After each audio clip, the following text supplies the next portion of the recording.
Hey guys, this video is about how to create a daily routine for a toddler. Sam is 2.5, and I was finding that our days were kind of boring and unstructured, and I wasn't accomplishing what I wanted to do in the day, so I did a lot of research about how to create a daily routine. I'm going to go through 9 steps in how you can create a similar routine that works for you and your family. You might want to grab a pen and paper and pause if needed. So let's dive right into it. First off, baby sleep. The first 4 points on this are all about when to schedule sleep. Sam is 2.5 and he needs 11 hours of sleep at night and about an hour and a half long nap. You might want to research how much sleep is recommended for your child given their age and use your judgment because you know your child best. For us, it makes sense for Sam to go to bed about 9 o'clock at night so that he'll wake up about 8 a.m. the next day. If you're not sure about what time your child should go to bed and wake up, maybe sort out a few options that will work for you and choose the best one. What I did is I noted down some possible wake up times and then corresponding bedtimes, and I chose between if he woke up at 6, 7, 8, and 9 a.m., what time that would imply he would go to bed. Then of these options, I realized that sometime between 7 and 8 was going to work best for a wake-up time, so that Sam could go to bed about 8 or 9 p.m. at night. That might be a helpful way that you can choose from options and choose the best bedtime for your family, for your child. I want Sam to sleep about an hour and a half sometime after lunchtime and not later than 2 or 3 o'clock. And that brings me to point 4, is the latest nap.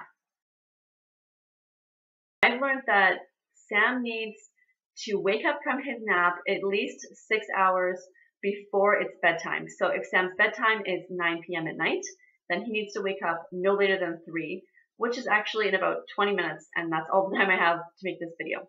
So on our schedule, I have like a roughly 7:30 to 8:30 time for Sam to wake up, and then after lunchtime, I've put in his nap time, and it says that Sam should be awake by 2 to 3 o'clock. On our nighttime schedule, it shows our bedtime routine starting at about 8 o'clock so that he can have a bath, have his teeth brushed, and read a book and everything before he goes to sleep at 9:30. So that's the first 4 points. The next couple points talk about meal times. At our house, Joe gets home about 6 to 7 o'clock at night because he has a longer commute. So we can't do a super early dinner time. It's also why Sam's bedtime is pushed as late as 9 p.m. actually. So anyways, for us, we've decided to do dinner time at 6:30 p.m.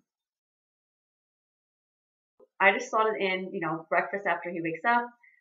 Lunch is just before his nap at noon, and a snack time or two wherever it makes sense.